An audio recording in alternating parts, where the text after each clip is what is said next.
Assalamualaikum warahmatullahi wabarakatuh. Halo anak-anak, apa kabar hari ini? Sudah siap belajar? Kalau sudah siap, ayo kita siapkan buku dan pensilnya ya. Hari ini kita akan belajar tentang bunyi dan sumber bunyi. Sebelumnya, apakah ada yang tahu apa itu bunyi? Bunyi adalah salah satu jenis energi gelombang yang berasal dari sumber bunyi, yaitu benda yang bergetar. Bunyi bisa didengar oleh indera pendengaran manusia, yaitu telinga. Bunyi timbul karena adanya gelombang bunyi. Gelombang yang merupakan gelombang mekanik dan merambat melalui medium. Sumber bunyi. Sumber bunyi adalah semua benda atau alat yang dapat menghasilkan bunyi. Contohnya pada alat musik gitar, yaitu menghasilkan bunyi dengan cara dipetik dawanya. Dan yang kedua, ada seruling, yaitu dengan cara ditiup. Ketiga, ada gendang dengan cara dipukul. Dan yang keempat, yaitu biola dengan cara digesek. Bunyi akan terdengar kuat ketika kita berada di dekat sumber bunyi.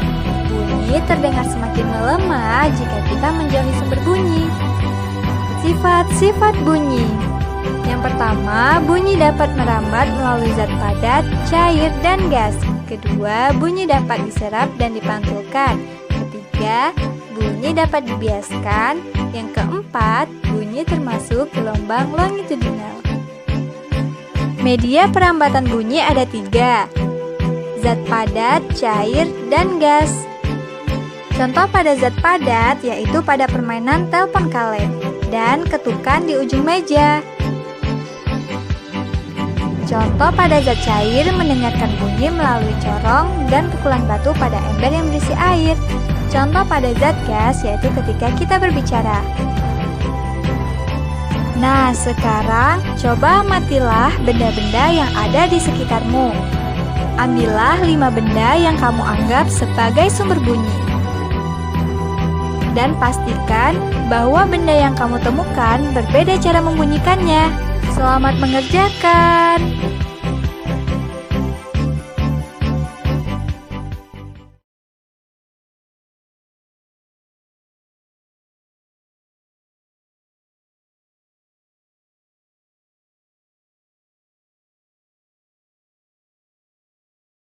Tentang bagian-bagian telinga. Nah, kalian bisa perhatikan di sini telah ada gambar anatomi telinga. Jadi, setiap bagian-bagian ini memiliki nama serta fungsinya masing-masing. Nah, mulai dari yang pertama yaitu daun telinga. Daun telinga ini memiliki fungsi menangkap dan menyalurkan gelombang bunyi ke lubang telinga. Bagian berikutnya disebut dengan lubang telinga. Nah, fungsi dari lubang telinga ini adalah sebagai tempat masuknya gelombang bunyi ke saluran pendengaran. Bagian berikutnya disebut dengan saluran pendengaran. Fungsi dari saluran pendengaran ini adalah meneruskan rangsang gelombang bunyi ke gendang telinga. Daun telinga, lubang telinga, dan saluran pendengaran termasuk telinga bagian luar. Telinga luar adalah bagian telinga yang terletak di luar dan kontak langsung dengan lingkungan, yang memiliki fungsi umum untuk menangkap bunyi dari lingkungan untuk diteruskan ke telinga bagian tengah. Bagian berikutnya yaitu gendang telinga, atau bisa juga disebut dengan selaput gendang atau membran timpani. Fungsinya adalah mengubah bunyi menjadi getaran. Bagian berikutnya yaitu tulang pendengaran.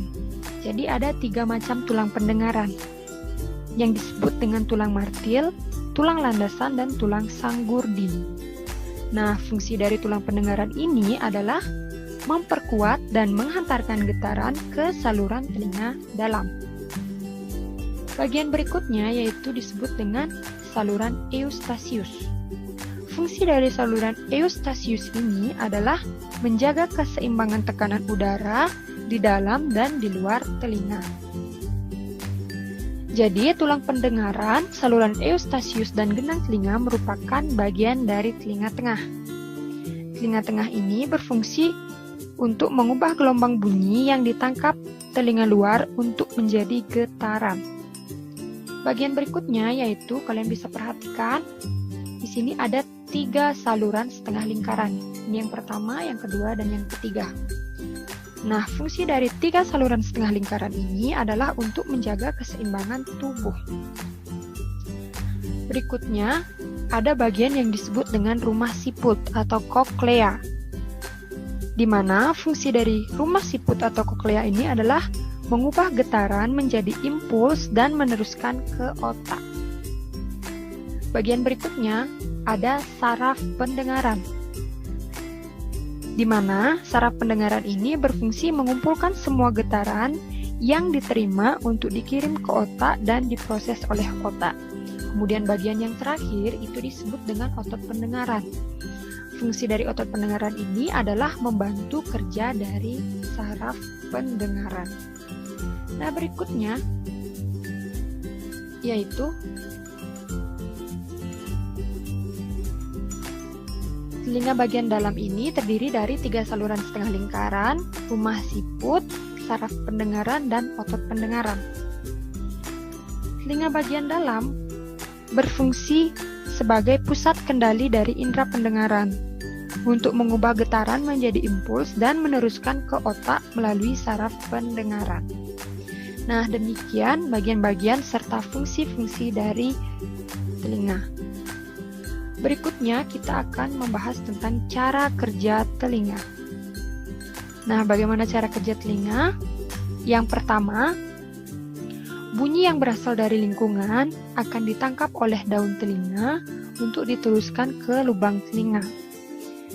Nah, bunyi yang telah ditangkap tadi setelah diteruskan ke lubang telinga akan diteruskan ke gendang telinga melalui saluran pendengaran.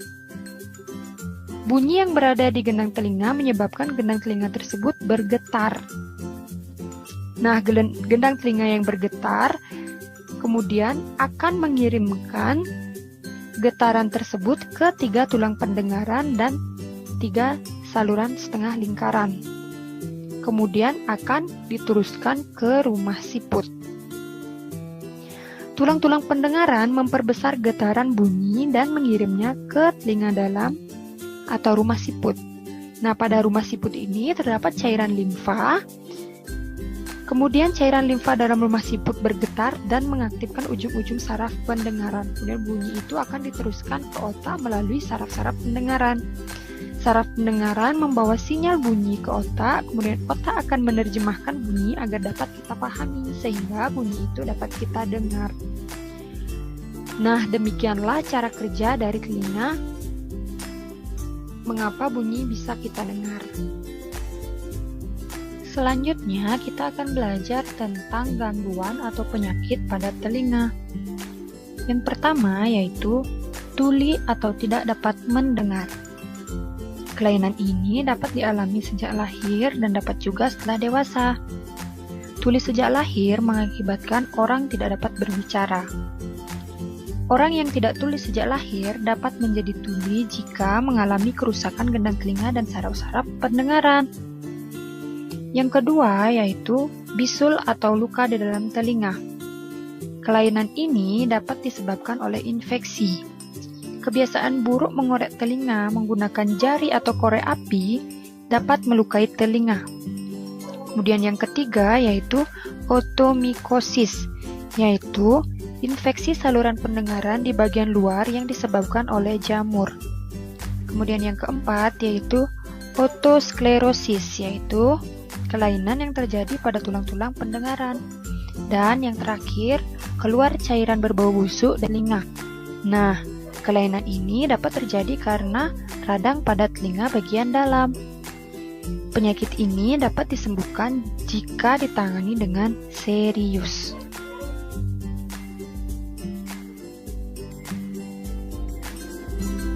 Selanjutnya, kita belajar cara menjaga kesehatan telinga. Nah, cara yang dapat kita lakukan yang pertama yaitu menjaga kesehatan telinga dengan cara membersihkan menggunakan benda-benda yang lembut. Menjaga kebersihan telinga agar lubang telinga tidak tersumbat, harus berhati-hati supaya tidak merusak gendang telinga. Yang kedua yaitu menghindari suara keras dan bising, misalnya suara mesin atau musik yang terlalu keras. Kemudian, jika telingamu sering berdenging, segeralah pergi ke dokter untuk mengeceknya. Kalian bisa pergi ke dokter THT, yaitu telinga, hidung, dan tenggorokan. Telinga berdenging sering menjadi gejala awal penyakit tuli dan harus mendapatkan penanganan dari dokter.